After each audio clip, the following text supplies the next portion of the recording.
How to add a project to the render queue in DaVinci Resolve. First of all, open your project in DaVinci Resolve and make sure everything is ready to export, including the edit, color correction, and effect. Then, go to the Deliver page located at the bottom of the interface. This is where you will render your project.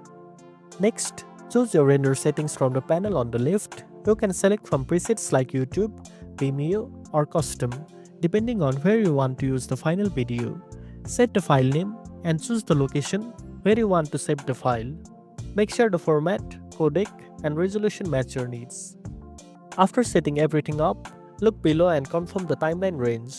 You can choose to render the entire timeline, in and out points, or a specific section. Now, click the Add to Render Queue button on the bottom right corner. Your project will now appear in the Render Queue panel on the right side of the screen.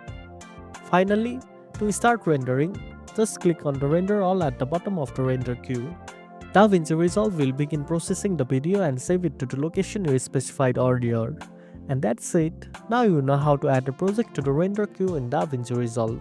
If you found this video helpful, don't forget to like, share, and subscribe for more tech tips. Thanks for watching, and I'll see you in the next one.